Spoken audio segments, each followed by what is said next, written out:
I'm recording again. Me too. Oh, cool. Amazing. Yeah, we're all being recorded.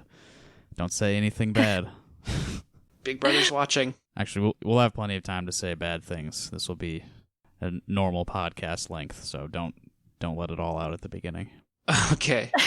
Save some bad stuff. Yeah, save some of your bad words for later. Okay.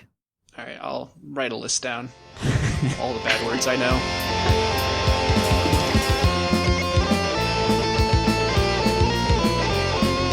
Anyway, this is Rock Hard Caucus, the first and last only podcast from Iowa. If any other podcasts tell you that they are from the state of Iowa, it's a fraud. They're lying. Fake news. Yeah, we need to trademark that. The only podcast in Iowa. They're probably from Illinois or some shit. Yeah, fucking Wisconsin, Minnesota. What else borders us? Nebraska, Missouri. Yeah. We got a little bit of a border with South Dakota. Is that everything? I think that's all of them. Are those all Yeah. the states? Yeah, I think so.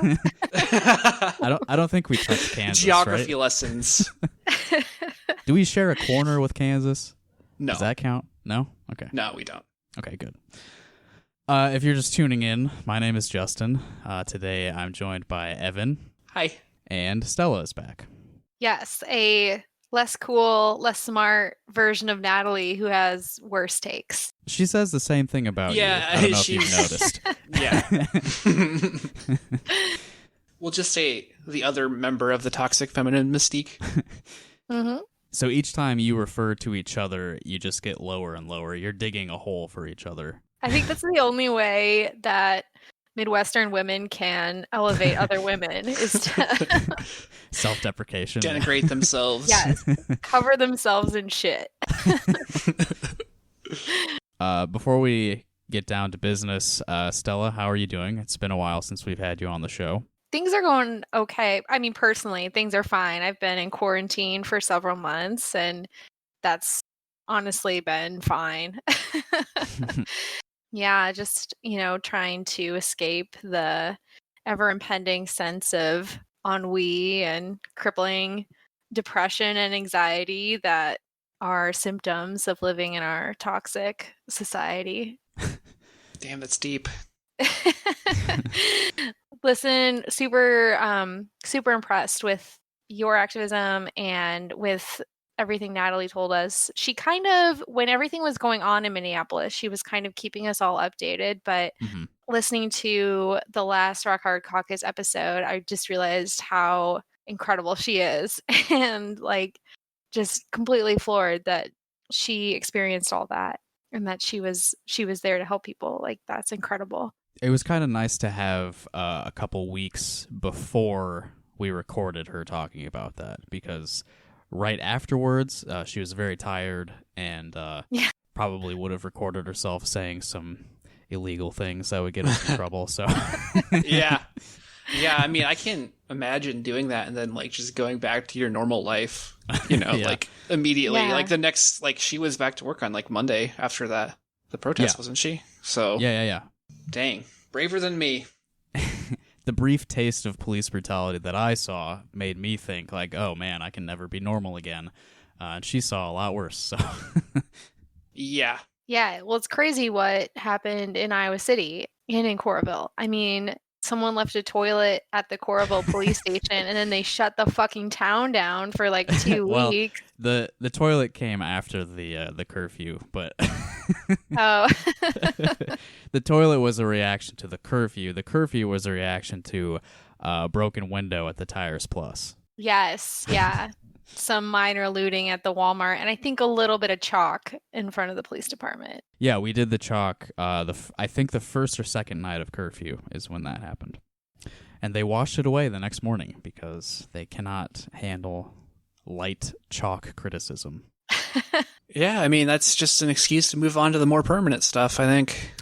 I agree. No one's taken that step yet here in Coralville, but anyone listening, I did not commit any crimes, and I'm not going to commit any crimes. I heard you were preventing crimes.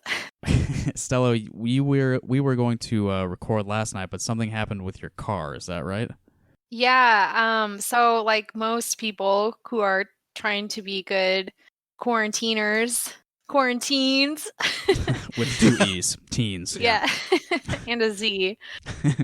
I have not been driving my car at all. I think I've filled up my car like once since early March, and I me like too. haven't used a full tank of gas. Like I'm still at a half tank. And I took my car out yesterday to take my dogs to the park, and after we did like our walk, we came back to the car and it just would not turn over. So I think my battery is toast. I am not a car person. I was like, all these people, not a lot of people, like people are still pretty good about social distancing, I think. But people were like walking by me, like sitting in my driver's seat with the like hood popped, and I'm just like holding the owner's manual to my car, like frantically like paging through it. Like there's got to be a page that tells me what to do in this situation. But there wasn't a page that said call your partner and have him come get you. That's what I ended up doing, and that's kind of what helped. Yeah, you got to check the table of contents for the section called "Car Doesn't Work." Get help. So is your car still over there, wherever you left it? No, so gave it a jump, and that helped it get started again. Was able to limp it home, and it's just been sitting in my garage ever since. I haven't tried to start it again. I haven't, like, there's really no rush. I mean, I'll get it to the mechanic at some point. It's probably just a dead battery. Hopefully that's the extent of it. Yeah. Yeah. Well, that gives us a very nice segue into today's episode, because the theme of everything I have selected for us is cars. Cool cars. Tonight, a special report on cars. I'm Dr. Steve Brule with a special report on cool cars. This is the coolest assignment I've ever had. So I love cars. The Pixar Cars. movie. Yes. Cars 2. This is our review of the Cars series. We're tackling all 3 of the Cars movies. Tomater, talking about Lightning McQueen. Yes, and some of the lesser cars as well. I definitely remember all the other ones. Those are the 2 that I know of after having never seen any of the movies. Yeah. I saw Cars 2 in the theater, just so you guys know. Oh. Real aficionado here. Mm-hmm. Let me bring up my spreadsheet of movies that Justin has seen in the theater and add that one to row 417. I'll show you my ticket stub collection featuring Cars 2 from the year 2011, 12? I don't remember. It was definitely Obama administration. Oh, yeah. I was working at a daycare, and we took the kids to see it. I did not really enjoy it, unfortunately. Yeah. In the group chat, we were discussing whether the cars in the eponymous film, how they defecate. And I would assume it would just be like a typical, like a regular car is just constantly, you know, the exhaust is just constantly coming out. One time in high school at Washington, our science teacher, Mr. we did like an experiment where we went out to the parking lot just to see like how much a car's exhaust actually put out. And so he put a condom on the end of a car exhaust pipe and then turned on the car to see how fast it would, you know, fill up. And it immediately exploded. Wow. Yeah, I can't believe he got away with that. I think, is he one of the ones who got away with more than that? I might cut this. I think he actually was not. Yeah, Okay. I think he's one of the few teachers who did not fuck his student. Oh, man. I think I might have gotten him confused with someone else because I was under the impression, but I'm probably wrong. Oh, it might gosh. have been the other guy who taught science. It was, yeah, he definitely was also one of the teachers. Really? Yeah, I heard that rumor too, but thankfully not about Mr. We've mostly avoided this subject on the show, but most of the people involved with Rock Hard Caucus went to the same high school, and there was a bit of a string of teachers who had sex or did everything except sex with students. That could be a real fun mega episode someday. Yeah, I think most parents at, you know, other high schools in the area would say, "Oh, don't forget your lunch" when kids went off to school, but Washington parents had to be like, "Don't forget your condoms." Don't want to get pregnant from your teachers. Back to cars. Wow.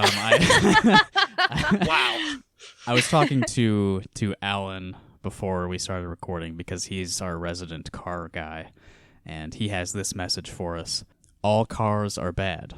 So, ACAB. That's Alan's message to us and to the listeners. I'll agree with that. Public transportation would be much better if we had, adequate ones in this country. For sure. Why didn't we do that? I feel like at some point we probably had that option, and we went Just with an honest mistake. we went with millions of cars. Yeah, and very spread out cities and suburbs. It's a Interesting. coincidence. Someone dropped the ball Yeah, on that day. Not an intentional decision by anyone who could have benefited financially from such a choice. Not in America. To get started on today's journey, the other day I Googled officer-involved shooting Iowa, because I was figuring I could probably put a whole episode or several episodes together just on that subject, because Iowa is, of course, not immune to the plague of police shooting and killing people. And I found one story in particular that relates pretty well to recent events. And I'll warn you right now, the subject of this article is dead. He gets killed by police in the course of this story. So it does not have a happy ending, but there's a lot of information before we get to the death. So I'm just going to start reading. This is from the Clinton Herald. So it's Clinton, Iowa. And this is just from earlier this year. This was published April 30th, 2020 by Charlene Bielema. The headline is, County Attorney, Officer Cleared in Fatal Shooting. This is, as to be expected, the officer shot someone to death and is not facing any consequences. So let's get into the details here. A Clinton police officer was justified in fatally shooting an eluding driver during a chase in early April, according to Clinton County Attorney Mike Wolf, who announced his decision Thursday in a statement sent to Clinton's police chief and Iowa Division of Criminal Investigation agents. Mike Wolf. It's a good attorney name, in my opinion. It used to be Mike Cuddly Little Lamb, but then he changed it when he got his JD. If you are changing your name, do you get a discount if you're a cop? Or any kind of public employee. I don't know. That'd be interesting. That'd be a perk for sure. Or maybe you can like cheat and do it all yourself because you have access to the system. Yeah, Ooh. you just get on the intranet one morning and then quickly change it. Sounds like the makings of a conspiracy. The password to the name-changing database is admin. I'm not saying this is what happened. I'm just asking the question. Okay. The death of 38-year-old Jacob Daw, it's D-A-U, was a justifiable homicide. No criminal charges will be filed against Clinton police officer Ryan Livesay, Livesay, and the case is considered closed, Wolf said. Jacob Daw, the person who was killed by police, this is a story about a white guy, just for added context. Everyone's white who's involved? I believe so, yes. Okay. The chase happened late April 7th when Daw led officers on a chase from Clinton into Comanche and back to Clinton. Is that how you say the name of that town? Comanche? These are all really small towns, so I never have to talk about them. No idea. It ended when Livesay, who had set up stop sticks, was standing on a bike path near US 30/67 on Clinton's west end, and believed Daw was on a mission to kill Livesay after he drove the car over a curb about 50 feet from the officer. Livesay fired his weapon 17 times at the car, with one bullet entering Daw's upper left torso. Daw was transported to Mercy 1, Clinton, and later died of his injuries. The DCI, acting on a request from the Clinton Police Department, immediately started an investigation into the events of that night and forwarded its findings to the Clinton County Attorney's Office, which was tasked with investigating the use of deadly force. Wolf said the sole purpose of his review was to determine if the officer-involved shooting and Daw's subsequent death were legally justified. He said he used several factors in making his decision. Among them were the relevant background information on Daw, including his criminal history and any previous encounters with law enforcement. Information relating to law enforcement contact with Daw on April 7th, information detailing the actions and decisions of law enforcement during the entire encounter with Daw, and information gathered by the Iowa State Patrol investigation. In part of considering whether it was okay that a cop shot a guy to death, it's considered relevant background information, the guy's criminal history. I'm not really sure that should be weighed too heavily. I don't know. Yeah, absolutely not. No, you should have it's absolutely mind-boggling to think that past criminal, convictions, of course, all of that is always going to be on your record and you're always going to be judged for that. I have gotten pulled over so many times, and because I've never gotten an actual ticket, I've gotten away with like all these warnings. Oh yeah. I've had cops say to me like, well, I'm going to go run your license, and based on what I see there, I'm going to determine what happens next. And because I have no speeding tickets, then nothing happens. This has happened to me, I want to say, maybe 5 or 6 times. Mm-hmm. And I have nothing on my record. And cops have explicitly said that to me. So it just goes to show that, like, if one cop who is, racist, just even considering, like, maybe there's one cop who's racist, right? That gets on your record one single time, and then all of your interactions with the police are affected by that going forward. Yeah. Like, that's completely unfair. Like, maybe it's okay for them to shoot you next time. Yeah, maybe they can shoot at you 17 fucking times. Also, like, Right. Wasn't this in the middle of a police chase? Like, did he even get out of the car or, like, have time to even know what the guy's criminal background was? No, he definitely would not have. Yeah, known so, that. like, how is that relevant anyway? Yeah, And that's any, a really like- good point. Yeah, like, if the cop didn't know, then why would it even make a fucking difference? Yeah, Not that it should either, like you said. yeah. The article does get a little bit more into Daw's history. Among that information, Wolf said, was the fact that at the time of his death on April 7th, Daw was to have been at a Salvation Army program in Davenport under supervision of the Iowa Department of Corrections, but had left the program without permission. Daw's current probation officer said Daw was enrolled in the program to address specific issues. He was to be in the program for 6 months to a year. He entered the program on March 13th and walked out of the program 5 days later on March 18th. The probation officer learned on March 23rd that Daw had left the program and tried to get Daw revoked from the program. It sounds like he revoked himself. I don't know. That was unable to be accomplished because of restrictions as the result of the coronavirus pandemic, according to Wolf's report. Daw had been told that if he left the program, he would face incarceration. Okay. They don't really give any details on why he was in this program, but I think later we'll figure out what was happening. Investigators interviewed a close friend of Daw who spent time with Daw after he had run from the Salvation Army program. He indicated that Daw did not want to go back to prison, understandable, indicated Daw was not happy in the weeks leading up to his death, also, yes, clearly, and stated that in the days leading up to the fatal shooting incident, he and Daw had discussed the possibility of Daw purchasing a vehicle, which in his friend's mind was cursed due to his friend knowing the previous owners had died in the vehicle. He recalled Daw stating, "Maybe that's why I want it," suggesting that Daw was considering his own death. This is a hell of a paragraph. Yeah, shit. Wow, yeah. And yeah, those programs are fucking horrible, and that shit happens all the time. People walking out of halfway houses and stuff like that. Yeah. It's like, I mean, it's again a result of the fucking system being a piece of shit. Mm-hmm. So he was in this Salvation Army, and the Salvation Army also.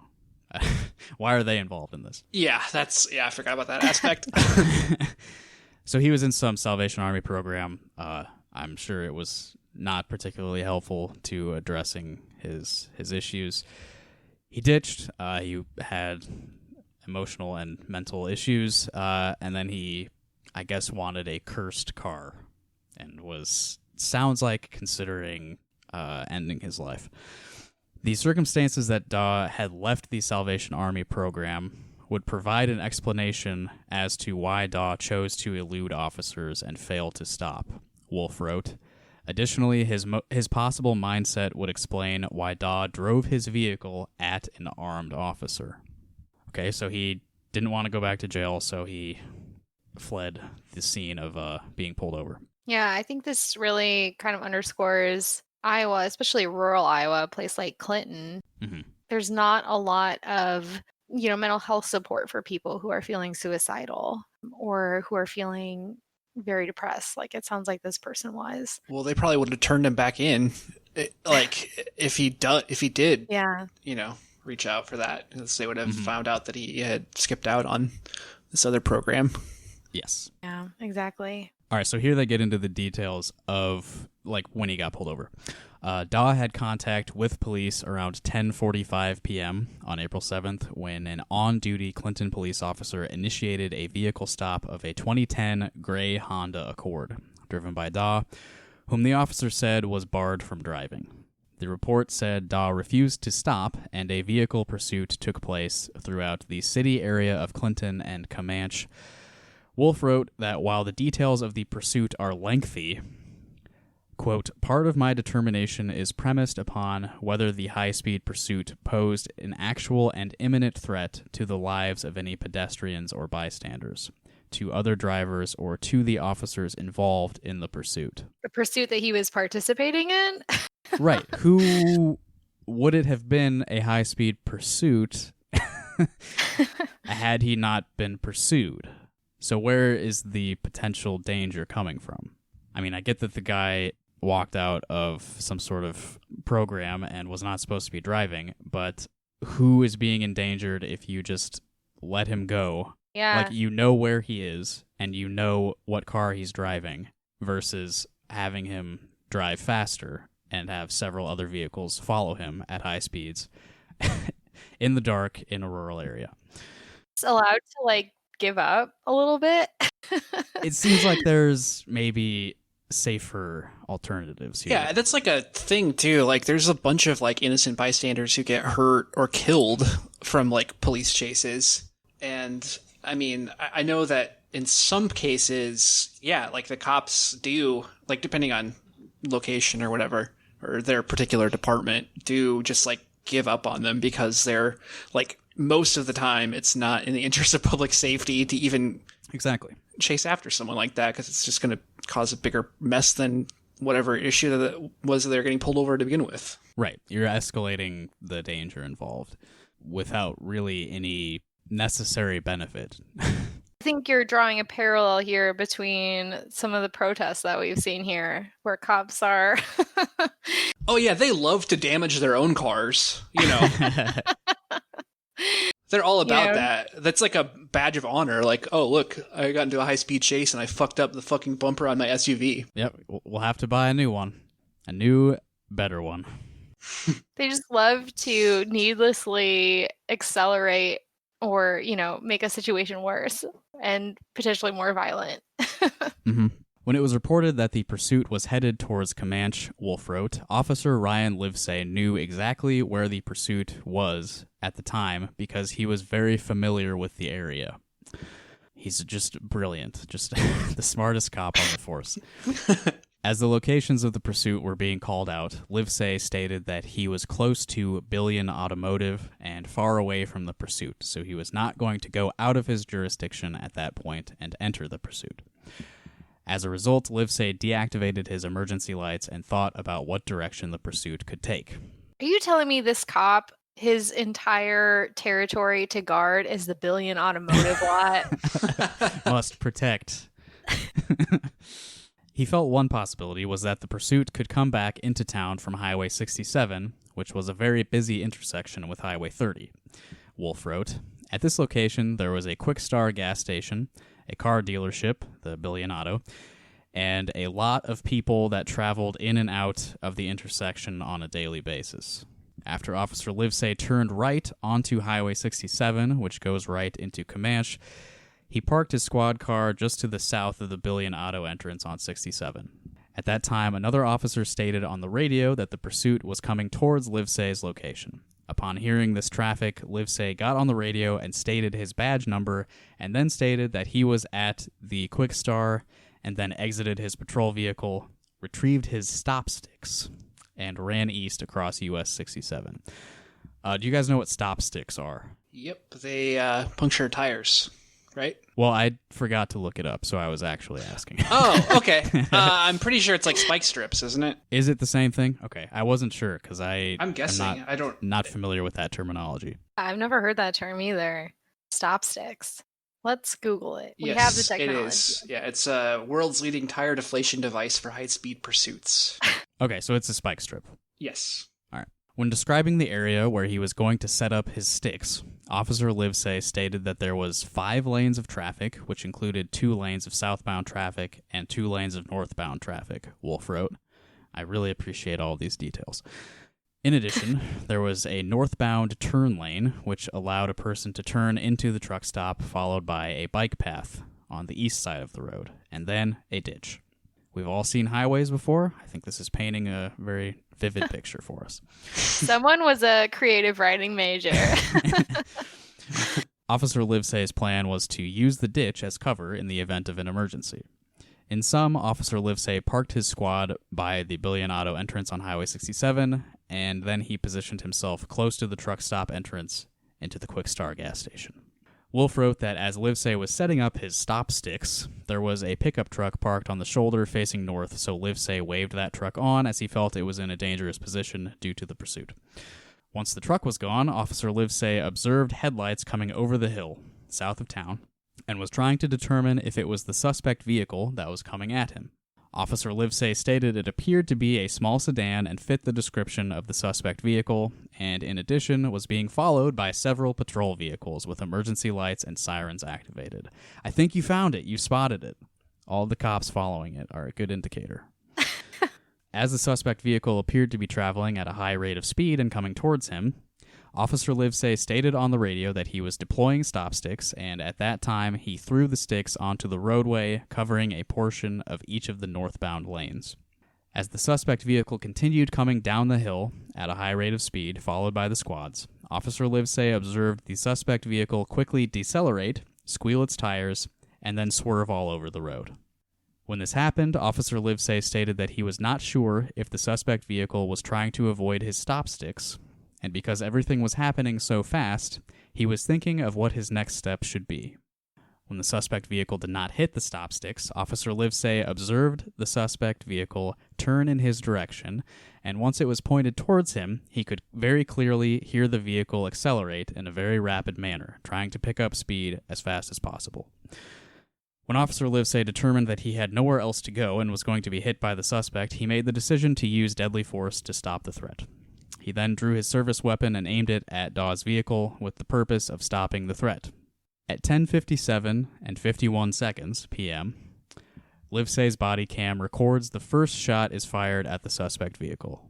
Yes, that's right, we have body cam footage of this interaction. The suspect vehicle is observed traveling on the easternmost side of the bike path, and Livesay is on the bike path as well. The video shows Livesay fired 17 times as the car was upon his position, arriving at and going past his position. The video shows there were no pauses in the gunfire once Livesay began firing. At 10:57:56 p.m., the camera showed that this is when the last shot was fired, so there's 5 seconds between the first and last shot, 17 shots. The video shows the suspect vehicle had traveled through the west entrance of Quick Star and came to a rest in a water-filled ditch just west of the Quick Star's semi-truck weighing scales. Okay, I've watched the video. The audio is not indicative of anything, so I'm not going to play it now. But from what I'm seeing, the car was not going to hit this guy. Well, and if the car was going to hit him or was on the path to hit him, then how is shooting at the driver going to protect you anyway? The car has momentum behind it. It's not, if you kill the driver, then it's going to continue in the path. Yeah, it's not like fucking Grand Theft Auto. Right. The description that Wolf offers is the car is barreling down on him, and his only course of action is to kill the driver. Yes, but that's what they want people to think. Yeah, it sounds like there was enough space and enough time though where perhaps this wasn't. Yeah, I watched the. Like, wouldn't you shoot at the tires like the original point of deploying the spike strips? I watched the body cam footage. Like I said, from what I can see, like the gunfire does not start until the car is like next to him. Like, I'm sure he was afraid because a guy was speeding up a car very close to him, but I don't think if the guy is fleeing a bunch of cop cars, I don't think running over a person is really like furthering his goals to getting away from the police. I don't think that was what he was trying to do. The gunfire doesn't start until the car is like right next to him, and I mean, I'd probably say 16 out of 17 of those shots are like through the back of the car as it's well past him and no longer a threat to his person. Mm-hmm. And going into a ditch where it's probably going to have to stop regardless, you know? At that point, Livesay did not know if the suspect was going to come back and continue to use his vehicle in a deadly manner or was armed. He was not going to be able to turn the car around. That's what I'm saying from seeing the video. Livesay then ran toward the suspect vehicle to make contact with the driver. There were already several units and squads at the same position, giving commands for the driver of the suspect vehicle to show his hands. Some officers had their weapons drawn, and as Livesay approached the vehicle, he continued to hear officers giving verbal commands to the driver to show his hands. When Livesay got close to the driver, he holstered his duty weapon and transitioned to his taser. As the driver was being detained outside of the car, Officer Livesay observed a gunshot wound in the upper back region of the suspect, and other officers started yelling for a medical bag and ambulance to be en route to their location. He was taken to Mercy 1, where he died. An autopsy determined he had been shot once, with that bullet entering his upper torso on the left side. Throughout the course of the search and examination of the vehicle, several items of evidentiary value were located, Wolf wrote. They included a black Ruger brand backpack containing several items to include, but not limited to, small packaging containers containing a substance consistent in appearance to crystal methamphetamine, drug paraphernalia, a nickel-plated revolver-style Remington 1875 replica BB/pellet gun that was loaded to capacity with 6 rounds of Wingun 700 ammunition, and a dagger. This backpack was located in the front passenger seat of the vehicle. So this guy's not even driving around with a real gun. It's a pellet gun. And I'm assuming that the drugs are the reason he was in that Salvation Army program. Probably the whole reason he has a criminal record at all. That's probably, that's fair, I think. I'm making some assumptions, but given the evidence, I'd say that this guy has a drug problem, and that led to this kind of life. Potentially, too, the reason why he thought he could outrun the cops. I don't know if they did, like, a toxicology report on him or anything, but yeah, he could have been under the influence. And I'll continue. We'll see what they have to say about that. Oh. Later on Wednesday, April 15th, a follow-up search of the vehicle by investigators located what appeared to be a black and gray revolver-style handgun, positioned upside down within the vehicle's center console compartment. Upon further examination, the item was determined to be a SNR 357 revolver-style 6-shot pellet/BB gun, loaded with 5 rounds of unmarked ammunition. Again, not a real gun. Man, Alan would have loved this too, talking about guns. Yeah. I wonder if they had the orange safety the tip barrel, yeah. Another shout out to Alan. I think that he has also read a book about crystal meth and the Third Reich. That I heard an interview with the author where, this is very tangential, I don't mean to get us off topic, but apparently the Nazis were doing a bunch of meth, and that's like one of the reasons they were able to invade and overtake like French armies. The French were given, all of the French troops were given like a half a bottle of red wine per day. Yeah, they were just too busy drinking wine and smoking cigarettes. Eating baguette and but these like Nazis were all on methamphetamine, which like of course keeps you up. It allows you to keep fighting, and it also affects like your empathy levels, so you just become a more ruthless killer as well. So shout out to Alan. We've talked about all of his interests. today. Cars, guns, and Nazis. Alan, you should have been here to defend yourself. In his conclusion, Wolf said, "In the instant an officer has to make a decision to shoot, he must process the situation and circumstances before him in his own mind, independent of other officers. The decision must be made quickly at the time the threat is perceived. There is no time to consult other officers concerning a decision to shoot or not shoot." In this particular incident, Livesey was objectively reasonable in firing his weapon to neutralize the threat posed by Daw. Daw presented a deadly threat. When it appeared Daw chose to drive his vehicle at the officer, the reaction of the officer in defending himself or others had to be made in a split second. Who are the others being defended? Yeah, for real. You're standing alone on the fucking bike lane. It's Also, there are no like others attached to you could this. just run into the ditch, like Yeah, get out of the way. He could have taken 3 steps to the side, maybe. Also, I mean, we know that police training, when it comes to firing your weapon, is often desensitizes the people in this role to Shoot first, yeah, ask questions later. yeah. Like, this is your job. If if you pull the gun out, you better kill someone. One of the most disturbing, I mean, there's so much that's disturbing about George Floyd's murder, but I remember there's this recording of one of the men who was like one of the trainers or consultants who has provided like police training in the Minneapolis area, talking about how basically if you're a police officer, like you should be ready to live with yourself after you've killed someone and to start thinking about that now. And like That's exactly what I'm talking about. up. Like they train them to be ready to kill and often eager to kill. Yeah, it makes it easy when you know that there's going to be very limited consequences, if any. Yeah. Absolutely.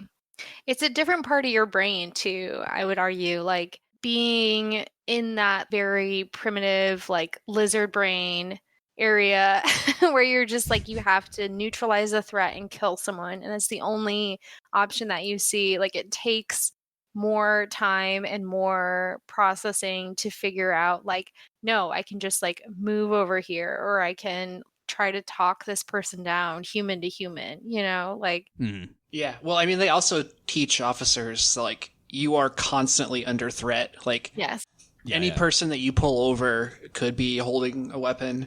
Like they could hurt you. That like you have to approach every situation like it's the most dangerous that it could possibly be. While the knife culture continues to hone its skills, some officers still commit one tactical error after another. By failing to assess the real dangers, by using ineffective and dangerous deployment, and by underestimating the degree of threat. Yep, and you are one of the stronger and better people in this society because you can handle killing any threat. You're not a weakling who would care if you took human life. You're strong. You have the Punisher logo on your car. You're just like Frank Castle, who is cool. Yeah, not a criminal. Standing It's between not like the whole point of that character. society and anarchy, baby. Like Thin blue line. yes. In the mind of Livesey, this threat was reasonably present through and including the moment that last shot was fired. Livesey had no reason to believe that Daw wanted to stop. Livesey had no reason to believe Daw would fail to run him over or continue to endanger others until he neutralized Daw. Any death at the hands of law enforcement is tragic and regrettable. No police officer ever wishes to fire their weapon at another human being. Unfortunately, police officers are at times placed in untenable positions by persons they encounter. Daw left Livesey no other reasonable alternative under the circumstances than to shoot. So, I mean, based on what we were talking about right before I read that, I think we have a bit of a disagreement with, what was his name, Mike Wolf? Whatever this guy, Mr. Wolf. I have also viewed the evidence, and I say all of that is wrong. He's definitely a lawyer. Like it's kind of shitty that this journalist is just basically publishing this lawyer's press release for the public. Yeah. mean, this is to be expected, I guess. She's just passing along information, you know? Yep. I will include a link to this article in the episode description if you would like to see the body cam footage for yourself. It's not, like, gory or anything, but you do see somebody shooting 17 rounds into a car as it's driving past them. But you don't see any blood or the human being who takes the bullet. Okay, so as I said before I started reading that, I found this story to be relevant to some recent events that took place in Des Moines. Oh, I see. Regarding cars being used as weapons? Right, yeah. Cars, if it's reasonable for you to kill someone who is driving a car towards you, I mean, if you're a cop, it sounds like the answer is yes. It is completely reasonable to fire 17 shots at somebody who's driving a car towards or near you. I believe, dear listeners, that we've reached the larger point. So this is sort of an after-the-fact article about what happened. But this is coming to us from the Iowa Capitol Dispatch. Not a website that I'm familiar with, but the person who wrote this is Lynn Ta. Linh is the first name, Ta is the last name. And their headline is, Iowa business terminates employee who drove through Hy-Vee protesters in Des Moines. So here we see kind of the other side of this. This is a civilian driving a vehicle into other civilians. And we'll see how this situation is framed and whether we think the person driving the car deserves to be shot and killed. An Iowa business announced on Twitter that it terminated an employee who drove through a group of protesters at the Park Avenue Hy-Vee in Des Moines on Saturday. Wyckoff Heating and Cooling, an HVAC company based out of Carlisle, announced on Twitter Monday that it cut ties with Jeff Boucher, or Boucher, either way. I think it's a good name, Jeff Boucher. He was identified by protesters as the driver of a pickup truck who accelerated forward through a group of protesters. I would just like to note that this story was picked up by the Daily Mail. Oh, boy. I would like to know that this Hy-Vee is like 5 blocks from my house, and that's where I usually go, since they closed down the Fairway, which I much preferred. And I probably will not be shopping at that Hy-Vee in the future. Yeah. This is from Wyckoff, the company that he worked for. Their Twitter display name is Wyckoff Comfort. It makes me think of masturbation. I don't know about you guys. Oh my god. I think that's you. That's a you thing. HVAC companies love to talk about comfort. Whack off comfort.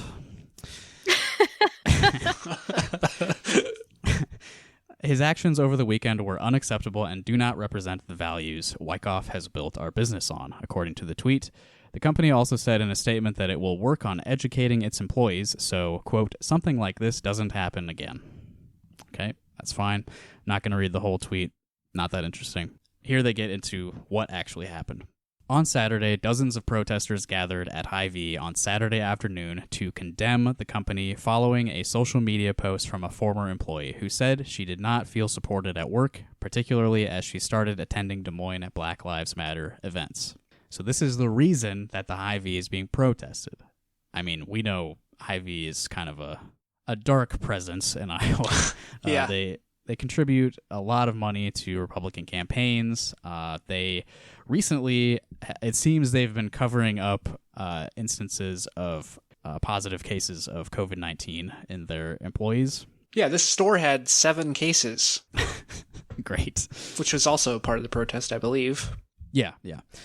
And their black employees, of course, do not feel like they are being treated properly. Yeah, so this girl, she was on TV, I believe, like KCCI at one of the protests, and then like the day after they were like, all right, we're not gonna like have you be a checker anymore, you're gonna like do the online shopping, which is like, you know, you're out of sight of the rest of the customers. Mm-hmm. And also she had like previously asked for time off to attend one of the protests at the courthouse and was told like specifically like we pay you to work, not to protest. Oh, fuck. Yeah. I retweeted this the other day, but they put up like a big banner outside at least one location. That's not like all of them, I think. Is it at all of them? Yeah. It's like inside, at least, I think, a lot of them. Yeah, they put up banner hanging from the ceiling. Big black banner that's like, "We donate to black causes." I don't know the specific wording. $1 million, which is like a total fucking drop in the bucket. You know how much it costs to build like one of those Hy-Vee stores? Yeah. Their corporate office, though, like, is Google wannabe. Like, yeah. Mm-hmm. Yep, it's right next to my work. Protesters created human barriers off Park Avenue to keep vehicles from coming in to shop, diverting them towards a nearby CVS pharmacy parking lot instead. This is pretty standard at most of the recent protests, is people standing in the street and traffic having to divert. Not a big deal. Don't freak out. Melody Mercado, a reporter with Who TV, captured a confrontation between the driver, who was later identified as Boucher, and a group of protesters. The video shows him inching closer to the protesters and ultimately driving through the crowd. No injuries were reported. Again, I have watched this video, and having been in similar scenarios recently with angry people in cars pulled up right up in front of protesters and seemingly willing to run them over. This is a pretty scary video to watch, but fortunately I don't think anybody was actually hurt. The truck is fucking huge. Yeah. Like, of course. A truck like that is enormous. Like, that's why they buy those trucks, so you can feel like you're invincible. Yeah. Again, like the audio is not really helpful at all, so I'm not going to play it here, but you can find it on Twitter. I'll include a link to this also. And it's pretty scary to see like how willing he is to just run his car into people. Like there's people with their arms outstretched, like pushing back against his bumper as he accelerates. And he does not give a fuck. He just keeps going. And no one was blocking him in from behind. Like the whole time people were like, just turn around, back up, go away. Like no one's trying to trap this guy. They're just like, we're blocking this for a reason. Just go away. It's not a big deal. Just turn around. Don't be an asshole. This guy really needed to be an asshole, though. Right. Court filings show a long history of charges against Boucher, including domestic abuse assaults, causing injury or mental illness, operating while intoxicated, and burglary. So, similar to Jacob Daw, this guy also has a criminal record. And it's not all just drug abuse for this guy. There's, violent crimes involved. Yeah, especially domestic violence is definitely linked to violent mass murder. Yeah. So this is a guy who intentionally drove a vehicle into human beings. He actually, made contact with people in this instance. Jacob Daw, of course, did not actually hit anybody and was shot 17 times. Nobody in the protesters' crowd made any attempt to physically harm this guy, Boucher. He left completely unscathed. And it says here, no charges have been filed against him for Saturday's incident, according to court records. Des Moines police spokesperson Paul Parizek. He's back. 2 episodes in a row mentioning Paul Parizek. Oh, I think we're going to be hearing more from him. I think so. He's a rising star in the Rock Hard Caucus universe. Like I said on the last episode, he's a cool cop. He's a man of the people. He said that nobody who was at the scene has reached out to the police department.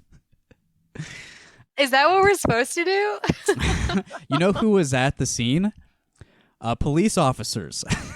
There were cops who witnessed this, but this guy Boucher it didn't warrant 17 shots into his vehicle and into his torso like the guy before. Also, acting like a video on social media isn't enough to open an investigation. Like there has to be a complaint involved as well. Like, give me a fucking break, dude. Yeah. This article is 3 days old. I haven't actually checked in to see if this has progressed any further, but I haven't come across anything since then. Does that logic apply to murders? So if there's a videotape of a murder, but none of the family members complain and they don't investigate? The murder victim didn't complain, so we can't actually follow up on this one. I think a lot of it depends on like who did the crime, who suffered from the crime. Interesting. That's an interesting thought. It seems to affect the police department's motivation to deal with crimes in general. You are blowing my mind right now. So there's been a bit of a fallout because of the video of what happened. This has affected police departments elsewhere in the state. In fact, I think that my audio clip, I think this is the right time for me to play it for you guys. So this is from KCCI. This was yesterday that they put out this article. I'll give you the headline, then I'll play the audio clip for you. Iowa police chief faces backlash over Facebook comment. So we're kind of going back to our roots here, the dangers of social media. And I'll let the news anchor here give you some more of the story. At noon, the police chief of the Sioux Rapids Police Department is facing backlash today. It's all over this comment he made on Facebook yesterday. It shows the image of a truck running into protesters. Chief Tim Porter wrote, quote, "Hit the gas and hang on over the road bumps." Today, Porter issued a statement apologizing and explained what he says happened. It reads in part, quote, "I was on another post working and somehow it accidentally was posted on the wrong post. I just want to publicly apologize for my horrible mistake. My posting was a total accident. I don't want to offend anyone. I'm all for peaceful protests," end quote. That wasn't me. My friend posted that. Sorry. I hate when that happens. Oh my gosh. Yeah. So again, this is a video of what we just talked about. The guy Jeff Boucher driving into people at the Hy-Vee, and Tim Porter's comment on Facebook, all caps, again was "hit the gas and hang on over the road bumps." The human beings that you are killing. He claims that he meant to post this on another post. So I wonder what. It was about Carmageddon. It was about Carmageddon 64. He saw a sale on GOG.com for Carmageddon, and he was excited. That's got to be it. And she didn't give you his full apology post, so let me read that whole thing for you. It's very funny. Again, this is Police Chief Tim Porter from Sioux Rapids. If you're not familiar with Sioux Rapids, it is the child of Sioux City and Cedar Rapids, and it's the worst of both cities. No, that's it's like somewhere in central Iowa. It's a very small town. I believe the population is around like 700. So this is another small town racist police chief. His apology post was, "I have a huge apology to all that saw my Facebook page yesterday of myself making a comment about running over a person in the street holding a USA sign. Someone called me last night and asked me about it. I was just surprised myself. I was on another post working, and somehow it accidentally was posted on the wrong post. I just want to publicly apologize for my horrible mistake. My posting was a total accident. I don't want to offend anyone. I'm all for peaceful protest, bad cops getting removed. People that know me know I would never encourage anyone to run over any protester or anyone. I'm for change like everyone. I feel horrible for my mistake. I'm sorry for all the confusion." Jeez. It reminds me, I saw a story today about this lady in Missouri who was at a counter protest, and she was like, she told the protesters that, like, "I'm going to teach my grandkids to hate all of you," and then, like, said she, like, KKK belief or something, and then she made, like, a video, like, saying, like, "I'm so sorry, I made such a mistake," and, like, she said that she, like, didn't remember any of it, and, like, didn't know that she was associating with people who were, like, proudly displaying the Confederate flag and shit. Just the Roseanne, I was on Ambien defense. Yep. Yeah. I love how he doesn't even really describe the video correctly either. Running over a person in the street holding a USA sign? Is that what the protesters were doing? Yeah, sounds legit. He's sorry for the confusion. I was on another post working, and somehow it accidentally was posted on the wrong post. So he was working. I was over on another Facebook post, doing my job. I was clocked in. I was working. Yeah. I mean, he's a cop. The resident. That is his job, is to go on Facebook and try to find crime. 100%. If I was a resident of Sioux Rapids, I would be proud that my tax dollars were funding this guy dicking around on Facebook. I think that Tim Porter deleted his Facebook profile. I was trying to find him yesterday. There's a lot of Tim Porters on Facebook, and none of the ones I could find seemed to be him. But people did get screenshots like around when he left the comment. He's got a Trump banner photo. He's very much like what you'd expect. I don't think that... I mean, I would question his claims that, for example, I'm all for bad cops getting removed. I'm for change like everyone. I don't think he really is for change like everyone based on what he was displaying on his profile. Yeah, I believe all the same things those people believe. I mean, why would you think otherwise? I'm with the crowd. I'm just blending in. Didn't you see me in the back? I was actually up there. Like, the guy hit me with his truck. I had this sign that said USA. That was me with the USA sign. What I was saying when I said hit the gas and hang on over the road bumps, I was talking about like what the protesters should do to the guy in the car. I was saying that we should hit the gas and hang on over the road bumps, you know? It's about... I'm with them. It's a metaphor. I'm the for road change bumps like are everyone. systemic racism. Yeah, exactly. He's saying the protesters should metaphorically hit the gas, you know, pedal to the metal. I'm for change like everyone. I want the protests to speed up, you know? Accelerate. Yes. If anything, speed up. And then there's, let me see, I had another article here that I was going to read part of it to you. This is from the Des Moines Register. It's on the same subject. It's about the Sioux Rapids. There's so many like similar town names. There's Sioux Rapids, Sioux City, Sioux Falls, and then you take the Rapids, you've got Cedar Rapids over here. It's just, come on, we don't need this many. Some of these towns need to consolidate into one with one name. Iowa Town number 1, Iowa Town number 2. Yeah, just every town in Iowa City. Yeah, exactly. I heard on what's that IPR show with Charity Nebby? Talk of Iowa. Fuck, I know what it is, but I can't remember what it is. Yeah. She had this nerd on who knew the history of all of the names of Iowa towns, like how all the Iowa towns were named. Oh, okay. And this person said, there is no town in Iowa named after a woman. Even the town of Paulina is named after the Paulina brothers. Wow. Yeah, just a fun fact. So we should take some of these towns that all have the same name and name at least one of them like Stellaville or something. It's time to make history. Name a town after a woman. At least one. Yeah. I volunteer. I do want to say that the Sioux ones are named after an Indian tribe, so... Right, so maybe... You're gonna run into some problems with that. So I've got this Des Moines Register article, which is about Tim Porter as well. This comes from Nick Coltrane of the Des Moines Register. Descendant of John Coltrane. He spells it wrong, though.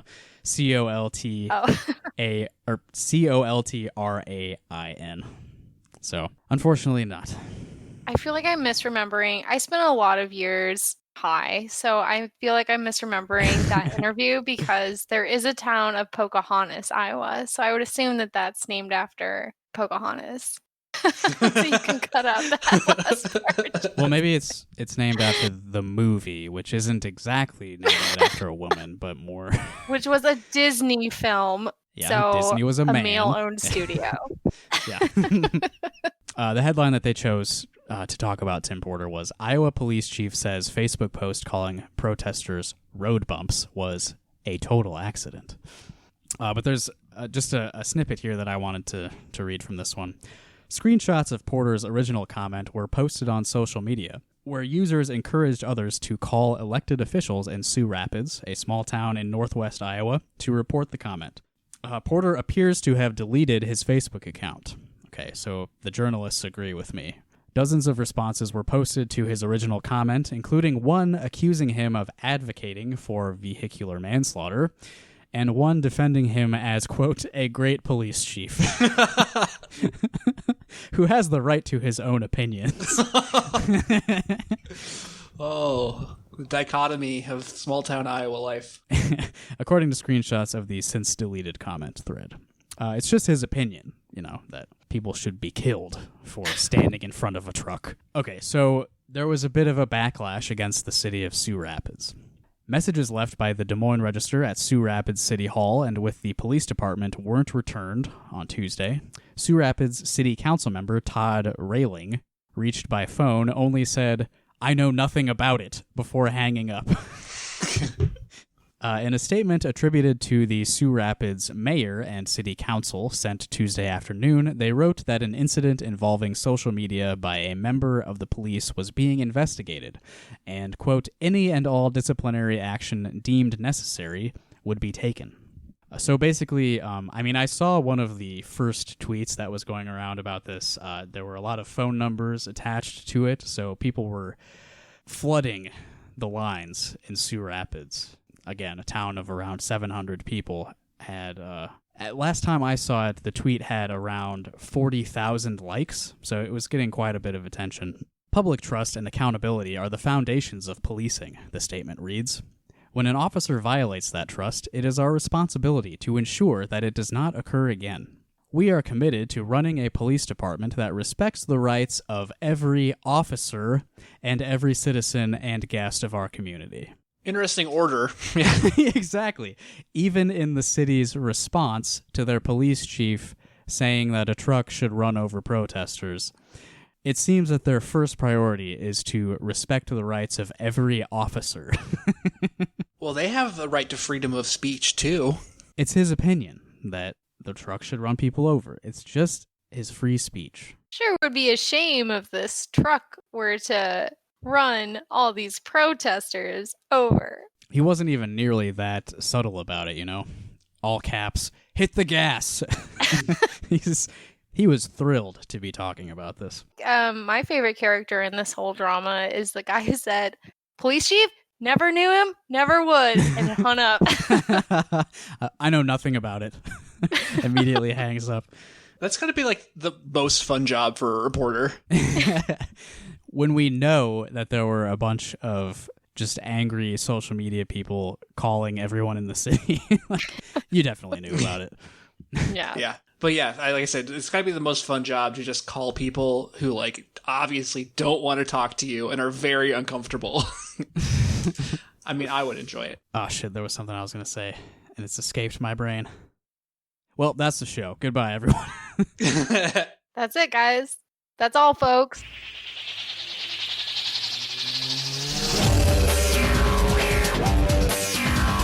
Damn, what was I going to say? It was going to be so funny.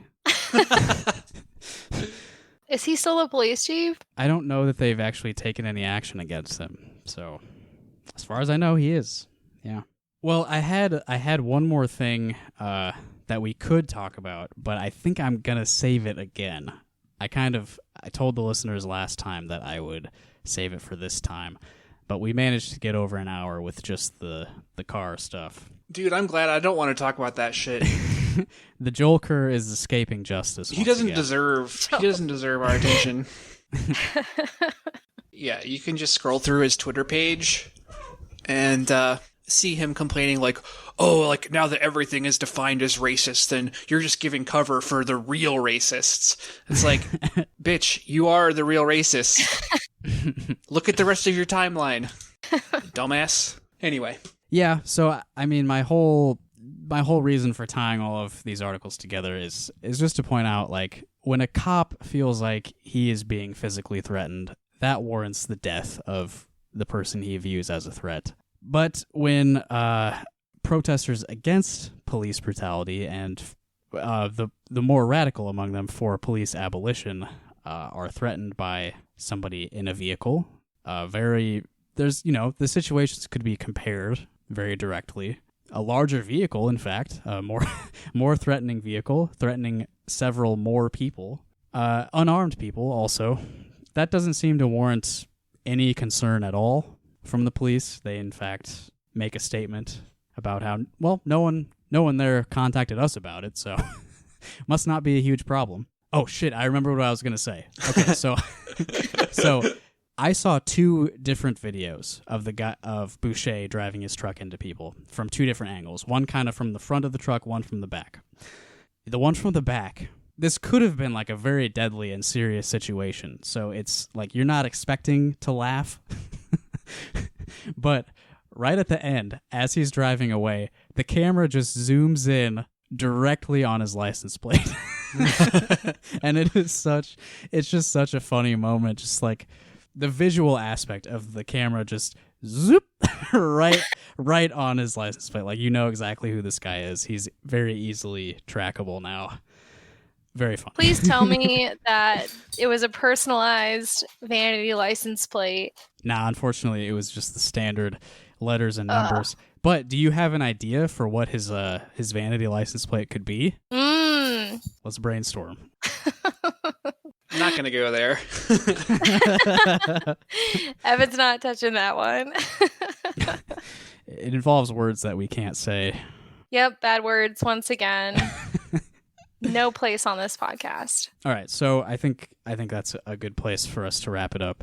The cops only care about protecting themselves. They don't care about protecting the public. It's almost like there is a double specifically protesters, like, shit. Yeah. Yes. And the way the Des Moines police, I don't know if you've seen, but one of the organizers of the Black Lives Matter movement, Matthew Bruce, just got arrested and booked over a criminal mischief felony charge. Yes. Regarding the same protest at the Hy-Vee. Because a cop car got spray painted, which I don't know. I wouldn't be surprised if maybe he did spray paint the car, but there's a shit ton of other people there, and they're like trying to cut off the fucking head of the protest, which, spoiler alert, is not going to work. Yep. That's exactly what they did in Iowa City with Mazin. Yep. But I like I said, I don't think it's going to work. I just don't understand how they can't see that, like, you're just pissing more people off. Like, you're enticing more protests. This is not how you get them to fucking stop. If there's anything we've learned over the last few weeks, it's that cops are terrible at optics. Like, they just don't get it. They feel like they're so above reproach that they can feed us any kind of bullshit and we're just going to buy it. Is it true that in Des Moines, the police have Hy-Vee logos on their badges? Whoa. Not sure about that. I'm reporting that as fact. Maybe the West Des Moines. That's... All right, so in closing, rest in peace, Jacob Daw.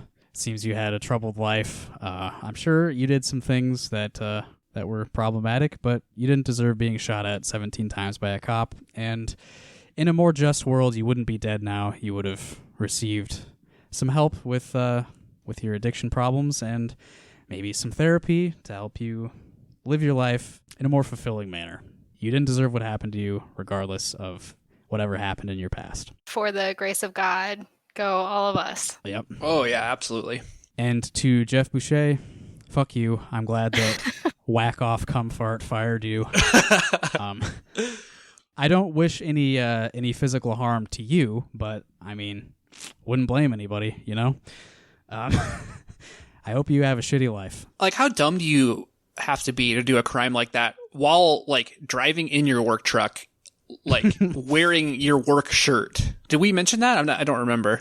But no, none of the articles said that. Yeah, he was wearing his shirt from the work, and his truck, I think it was a personal truck, but it had, like, a sticker for the company on the back, too. Nice. So, like, what a fucking idiot. You're a dumbass. For many reasons. Many, many reasons. Probably shouldn't be allowed to drive a vehicle anymore. For good luck finding a new job. The public. Yeah. I honestly feel like he'll be fine getting a new gig. Like, yeah. I think he'll probably be taken care of. He's probably a contractor somewhere now. Well, keep it up, everybody. There's still a lot to be done. Shitload of people got arrested in Des Moines. Was that Monday night? Yeah, Monday night was pretty crazy this week, right? Yeah, it was Monday or Tuesday. Yeah, but... yeah, they fucking kettled everyone and then told them to disperse. And then when they weren't able to disperse because they're being fucking kettled, they arrested like 20 people. Yep, beating them up with riot shields. All that good stuff that we're growing accustomed to now. So if you have money to spare, check out Des Moines Black Lives Matter and check out Iowa Freedom Riders in Iowa City. They've got funds for, medical supplies, and I think the bail funds are pretty well taken care of at the moment. So you may want to focus your efforts towards more like mutual aid funds and stuff like that. But there are ways to help, and it's not too hard to find them. If you need help, I'd be glad to help you. You can message the show on Twitter or whatever. I do think the good thing about the bail fund is that it is like overarching like all of Iowa. They're using the money like in all over the state. Mm-hmm. And once again, if you are physically able and not a high risk for contracting COVID yourself, or not in frequent contact with somebody who COVID would likely have extremely adverse effects on, I would recommend going out to the protest yourselves, because the more people out there, the better. Absolutely. Hell yeah. Any other closing thoughts? Nah, man. All right. I'm good. All right. Thanks, Evan, and thanks, Stella, for spending some time talking to me tonight. It's nice to hear your voices again. Anytime. Yeah. Thanks for having me. You're welcome back anytime as well. And thanks to everyone who listens to this. Your ears are our treasure. That sounds disgusting. I know. I love it when I like start saying something and I don't know how it's gonna end. That's. Did you mean to post that, Justin? Were you commenting on a different podcast right now? Oh yeah, actually I was over here working. And I meant to say that on the other podcast. Also message me if you want Rock Hard Caucus stickers featuring the lovely logo by our friend Allie High. Yeah. Now we have really hit all of Alan's hobbies. Yes, we have. All right. See you later. Thanks for listening. Goodbye. Peace.